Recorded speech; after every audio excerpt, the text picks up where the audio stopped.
Baba!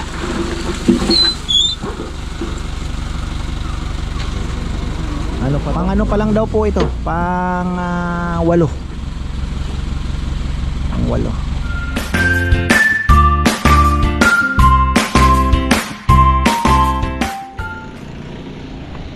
Ayan na, isang magandang buhay. Bago tayo mag-ikot mga ka-farmer, may mga bisita tayo. Kakauwi lang namin galing Subic. Ayan oh, kala nila bukas. From Canada with love. Ayan, batiin nyo yung mga tropa. Riders kami. Riders, Thunder Riders. Dito, saan po kayo galing? Sa Bacolor. Bacolor lang. Pero Ako mainit. boundary pa ng Capas Tarlac. Ah. Si Ibong Yung Pineda, ano, Romer, makakasama ko sa Canada. Tsaka sa mga anak ko, si Yen, Yap. Nasa Canada sila. Oo. Oh, ba't yung... Mga... Tapos si Rolando na po, Kapatid ko, pan. yung kapatid ko, Ay, si salamat. Janice. Si Eric din, si Eric. Ayun. Thank you. Okay. Oh, balik na lang kayo ng weekends. Hindi ko naman kasi mahirap kasi pag dadagdag ako ng isang araw. Oo. Mas maganda na yung magdagdag ako ng yung lugar, ayusin ko pa. Pwede kami pumunta doon. Oo naman. Ayan, iikot na po tayo mga farmer. Checkin na natin yung pinapatambakan plus yung kubo. Actually, nawala lang naman pa po kami ng halos 24 hours lang. Umalis kami dito kahapon ng 11:30. Lumating kami ngayon na 24 hours lang. Sakto, halos 23 and 1/2 kasi 11. Ay hindi. 22 and 30 minutes. 22 hours and 30 minutes lang po kami nawala. So, ayan, at bago tayo magpatuloy, gusto ko lang pong batiin at bigyan ng shout out si ka-farmer Joseph and Ruby Mateo at mga anak niya na nag-sponsor ng lechon nila, si Junior Mateo and Joanne at fiancé Christian Pares. Pairs ba yan o Pares? So ayan, marami pong salamat. Shout out din po sa San Francisco, California, Tess and Dennis Ginto, Michelle and Alan Malyari, Pam and Marlon Gadi. Ayan. Tapos meron lang po akong gustong bigyan ng kaunting alam niyo yun, yung pampalakas po ng loob at medyo nasa matinding karamdaman po si ka-farmer Reynaldo Legaspi. Ayan, ka-farmer, lakasan nyo lang po ang loob ninyo at siya po kasi ay may sakit at alam ko nasa ICU ata siya at nag-message yung kanyang anak ba to or pamangkin. Ayan, at sana po lakasan nyo ang loob ninyo. Lahat naman po ng tao minsan talagang haharap sa ganyang, lahat pala tayo haharap sa ganyang sitwasyon. Yung ibang maswerte ay biglaan, pero yung iba naman po ay talagang haharapin mo, 'di ba? Yung tipong alam mo kung kailan po darating 'yun at mangyayari. So tandaan lang po natin na hindi naman natin hawak ang ating mga buhay. May Diyos na nakakaalam po ng lahat at kung ano man ang mangyari, kamatayan man yan, at yan po ay sa madaling salita ay kapahingahan, di ba? So meron pa namang mas magandang buhay na naghihintay sa atin. So ako po ganun ang paniniwala ko. So kaya ano lang po tayo, kapit lang po tayo, kung ano man ang mangyari, huwag tayong bibitaw. Istorbo mo naman ako, nag-i-emote pa ako dito. Ayan. Huwag mong iangat yan.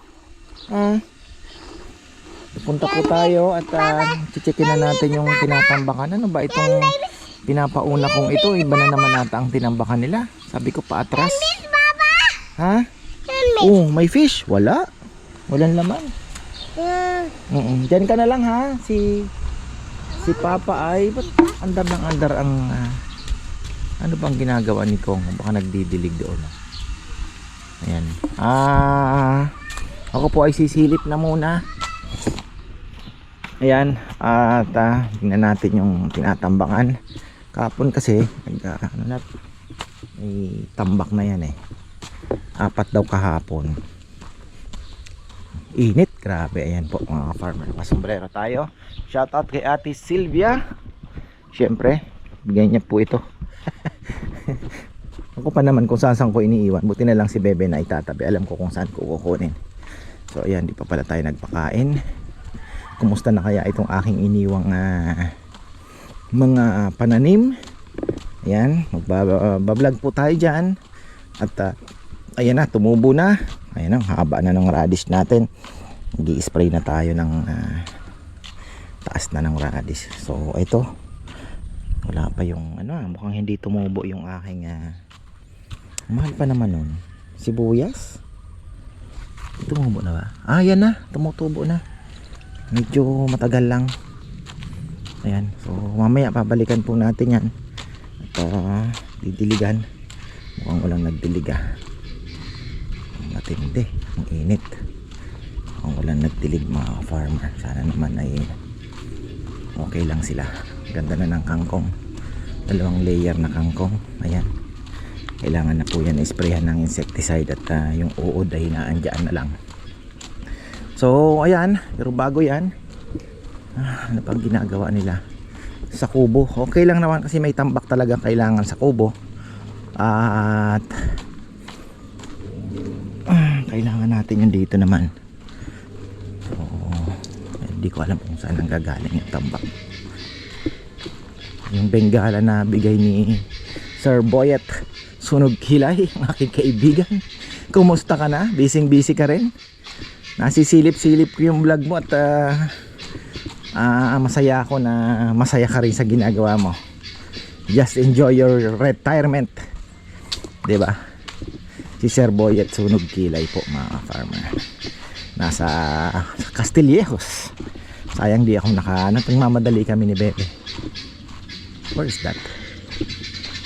At noise, doon siya nanginginain yung ating bingale. Si Kongkong ang in charge. Walang nagtatrabaho dito ngayon. Okay. Ikaw bang naatasan dito? Sina Junjun, nasaan Kong? Ha? Sino kasama? Yung 3 may nirarush yata doon, ano?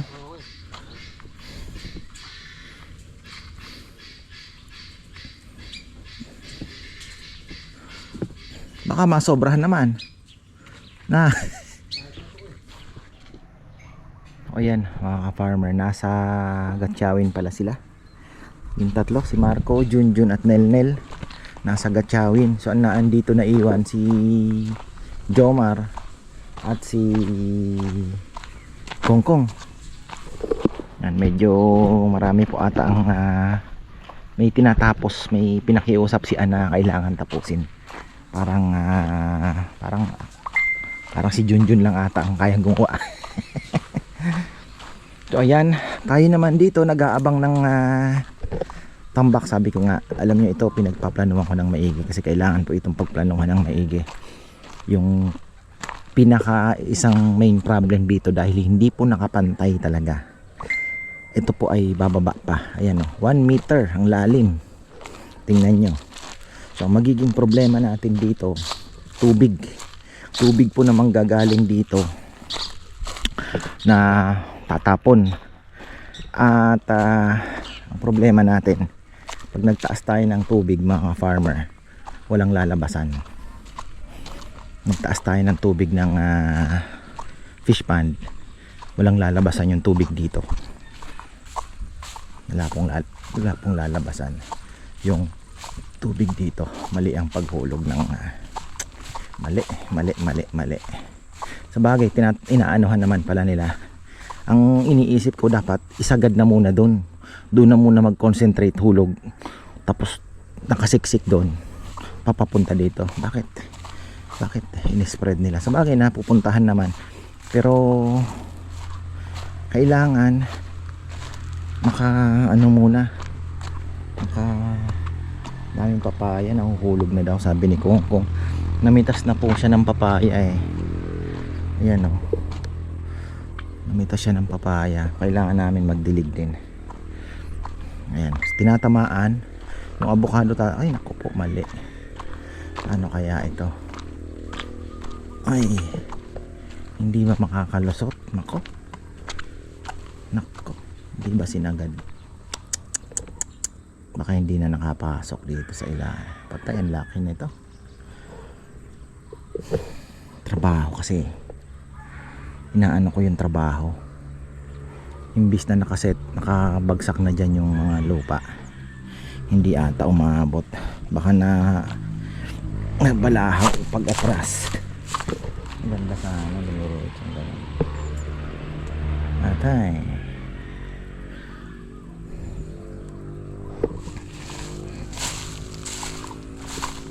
diskarte ang kailangan kasi. Sabi ko na eh.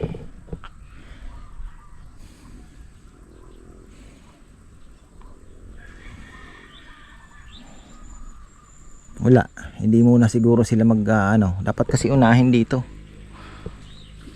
From dulo dapat pag ganun eh.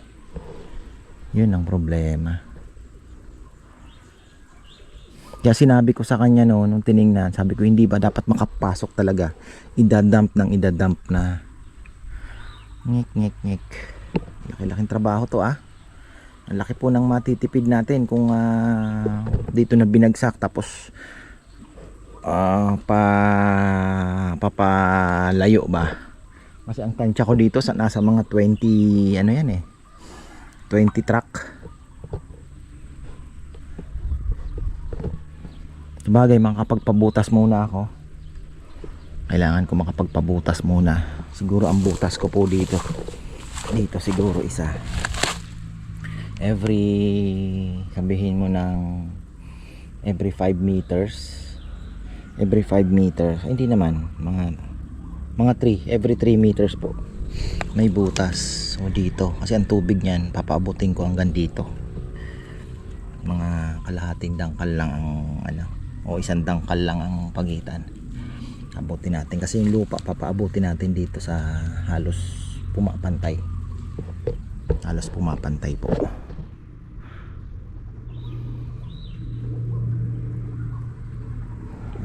Tilapia natin nakabang na.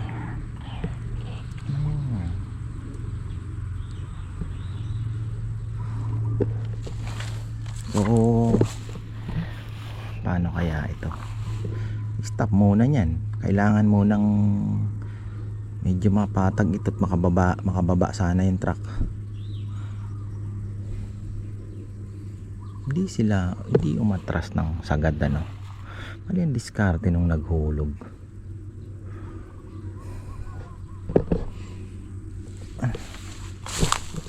Parang na lang ito eh. Hindi na kailangang i-explain eh. Siguro hindi talaga nakapasok dito. Baka po nahirapan. Kasi imposibleng hindi nila isasagad yan doon. Imposible kasi yung instruction ko kay Papa Yam hanggang doon eh. Baka ilan na kaya itong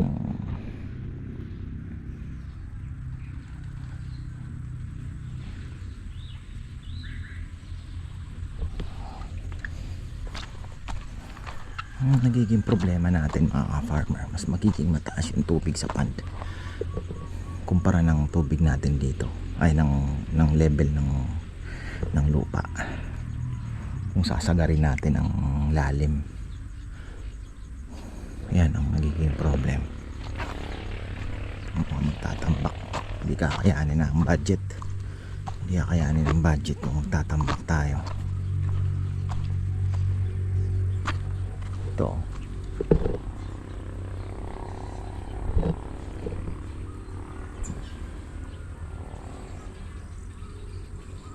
dito pa laking tambak din yan.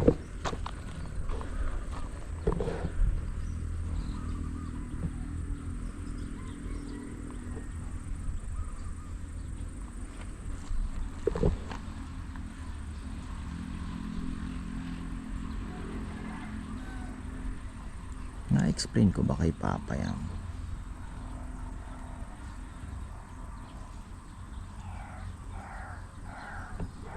Ipin natin. So, ayan na. Ang diskarte pala nila, nila yung una doon sila kasi bumabara daw. So, ang ginawa nila, inuuna nilang tambakan yung doon sa may bungad na iba naman doon sa aking na idea na ano, sabi ko na nga mukhang bumara. Pero okay naman na yun. Yung importante lang naman po makapasok sila at makapagtambak talaga. So ayan. So papalapit, papunta sila dito. Hindi sila nag-umpisa dito. Sayang yung mga talbos na to, meron pa naman ako dyan na rainbow runner na isda. Sarap pa na. Sarap sa sinigang. Ayun oh. So dun sila nag-umpisa. Ngayon ang gagawin nila, papalapit sila. Palapit. Kailangan mapatubigan to mga farm. Alam niyo bakit yung mga papaya ko ano na, hirap na sa tubig. Hirap na po sa tubig yung mga papaya. Oh.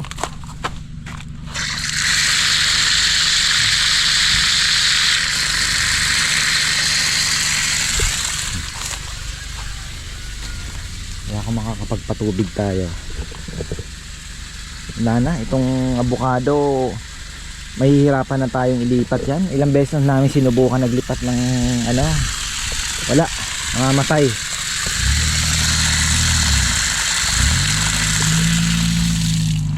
Kapasok kaya tayo.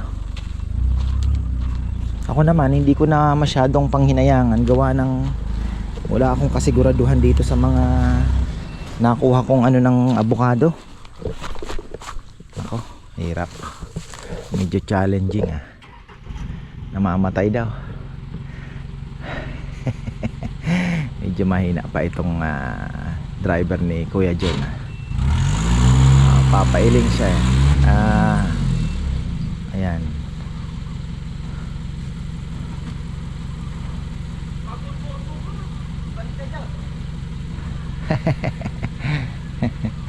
Medyo may edad na rin po kasi.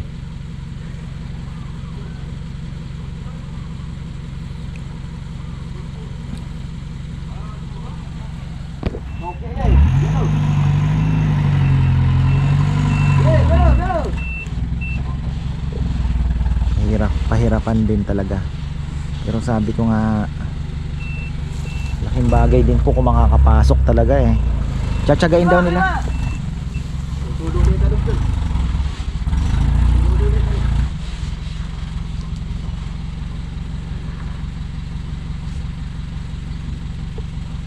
Mukhang kailangan papantay-pantayin namin.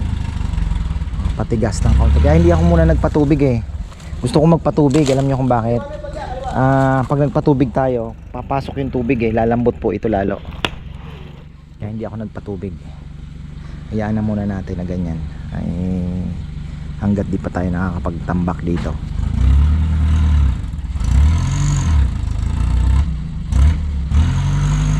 Sabi ko na mukhang hirapan nga sila. Medyo malambot kasi ganitong sitwasyon akala mo matigas pero mabigat po yung truck. Isipin mo ilang tonelada yung dala nila. Kahit ganyan lang po kaliit yung mini dump na yan, mabigat yan. Lupa, ilang ano po ang bigat ng lupa, di ba? Hindi naman 4x4 yung ano nila. Kailangan ikalat yung kailangan ng mga alalay dito pag hindi kaya.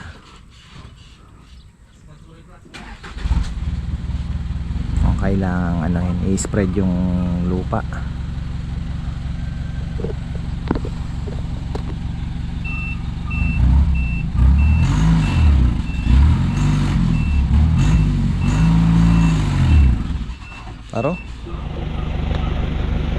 Bate! Para tumaas. Okay din ang diskarte nila. Mauuna yung pero medyo tumaas. Paano dapat may dito bukas lalagay ko dito si Nel Kong muna kung makaka na sina Junjun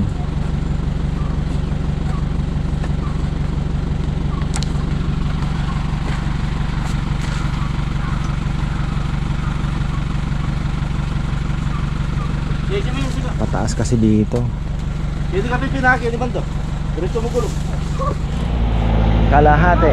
Kami na, sige. Hop, kami. Oop.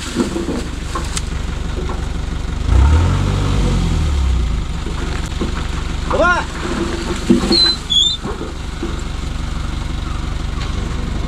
Ano pa to? May kasama pang topsoil to kasi ano to tawag dito.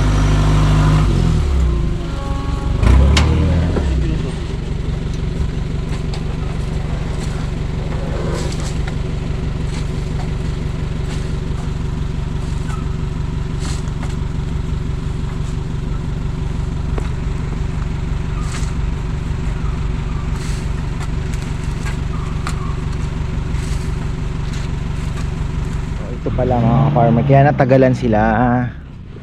Ay, avocado natin pero wala na yan, ma-disturb po yung ugat niyan, umamatay din. Kaya wala na, hayaan na natin. Ganun talaga, kasama sa mga gastos natin. Ang gusto kong makuha is evergreen, yung tunay talagang evergreen na avocado mga ka-farmer. At yun, meron pa akong mga hasa avocado doon, ilalagay din natin dito. Ayun na, hirap na. Medyo ayan na, hirap pala talaga. Ganito daw sila gumawa ng kalsada. Wala kalahati yung para po. Kalahati, tapos Baka hindi na tayo makabalik. usog na naman. Pero maganda yung lupa, nasa ibabaw pa yan eh. Hindi pa, yung lupang ito, hindi pa to yung ilalim na ilalim, yung parang sa itaas siya, maganda. Oo. Oo, maganda. Kasi may damo pa buhag-hag, Hindi ka tulad tayo. Tama pang garden. Ubus Okay lahat. na. Tutulak na lang. Atras mo ngayon, atras mo. Dito! Pala muna kaya. Tulak. Ganun nga mangyayari.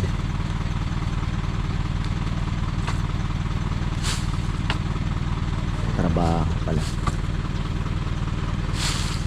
Pero pagka nakakapasok na, doon na naman ang umpisa.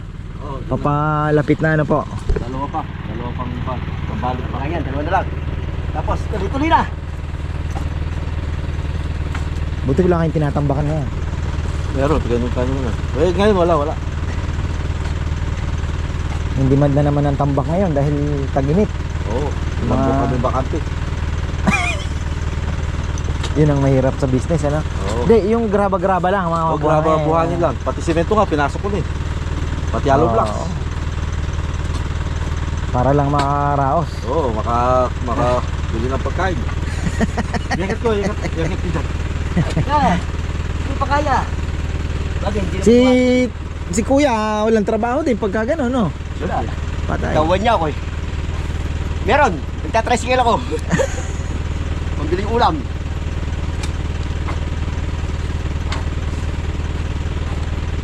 Tag-ulan.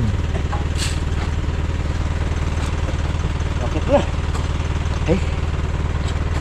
Saan po kayo nag-tricycle? Lakbit arayat. Lakmit. Nakapila ako doon sa kanto. Marami din ang tambak. So yung mga malapit lang po dito na nangangailangan ng tambak, andyo lang si Kuya Jun. Para magpapit. Graba, buhangin, mura sa kanila. Ayun. Tulak natin ang gitna. Dito ka na muna, Kong.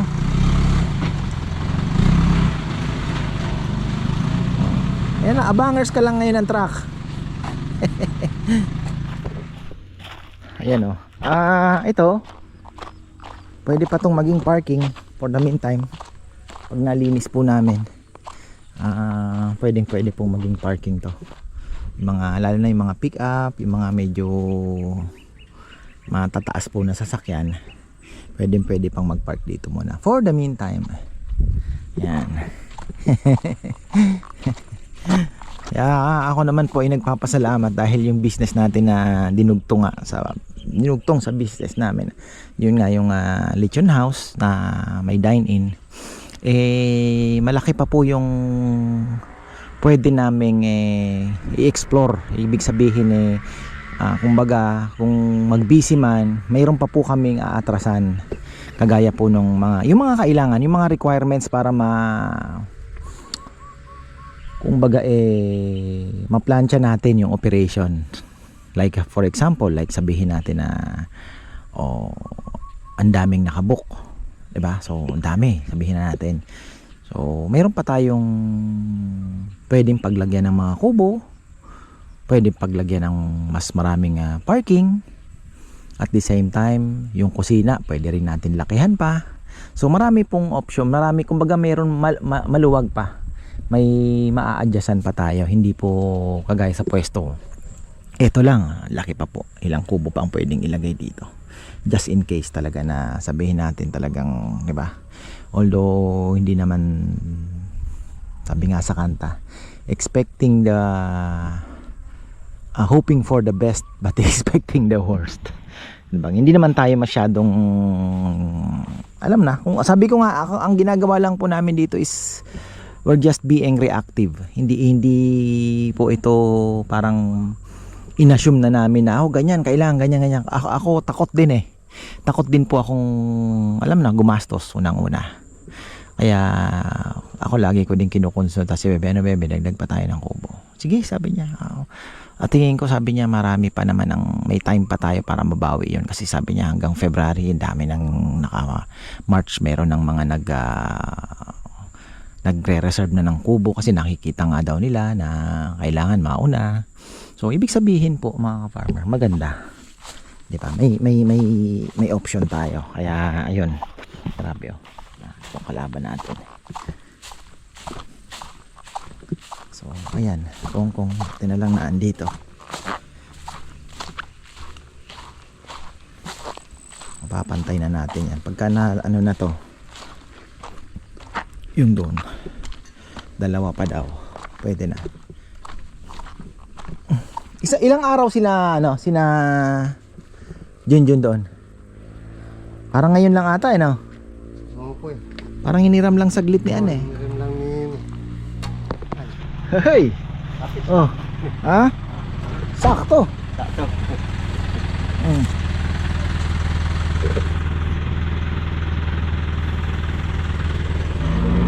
Medyo pahirapan talaga ang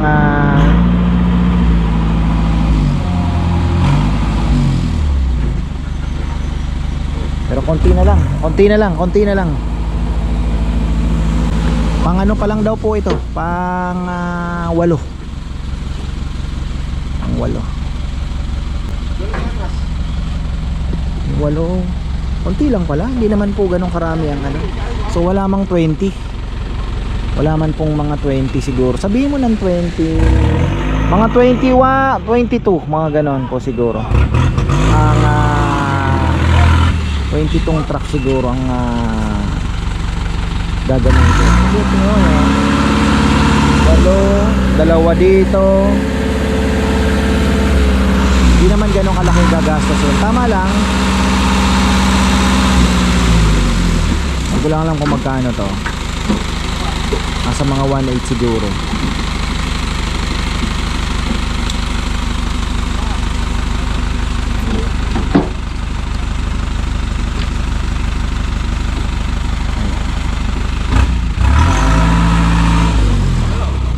Sayang dia. Yun talaga palang ganyan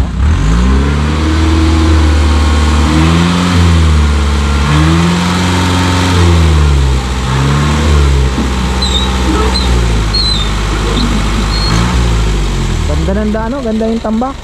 Ano to? Parang topsoil pa. Tingnan nyo, may mga kasama pang ugat-ugat. Ba!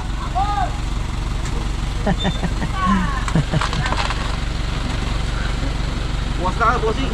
Pag-ikuan na lang to, no? Po, sige. Alangan nyo na kasi, baka 4:30 nagsasara na sila to. Dinaabot. Baka Sayang. mag-aabol lang kami sa kalsada. 4:30.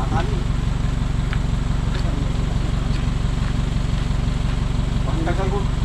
Ang hirap pa nun, nung nagtatrabaho na taga-gobyerno. Walo.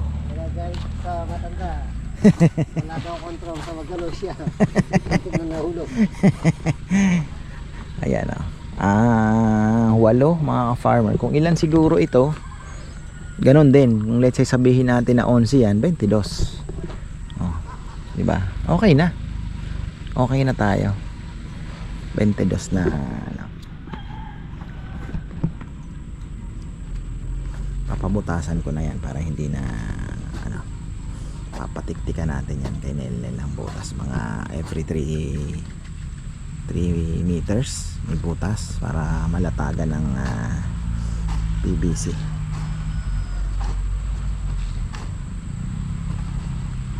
Ano natin, hindi pala PVC nilalagay natin dito, PPR para matibay. Ayan o. Laki ng tinaas, very good.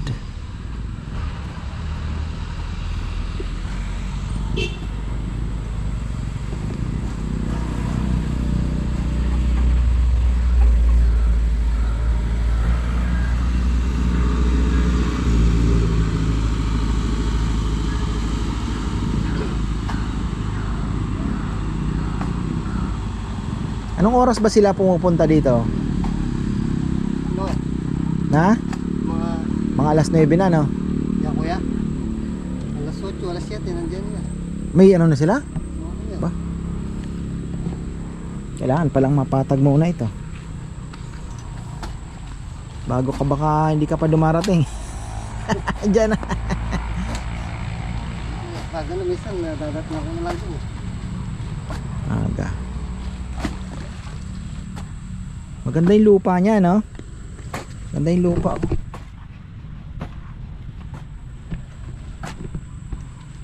Pero meron na ding ano, meron na ding humus ata ito. Pilak. Yung mabaho ang maganda sa ano, sa ba, sino yung nagatid? Hindi si Rambo.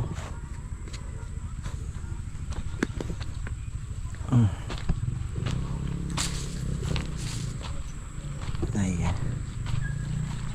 Ayan na. Okay na tayo. O yan, mga farmer, ang tambak. At buti na lang wala namang hindi aabot sa 30. Pinaka ano na is 25. So okay din, tama nga yung aking hula. O yan, maraming salamat at magandang buhay.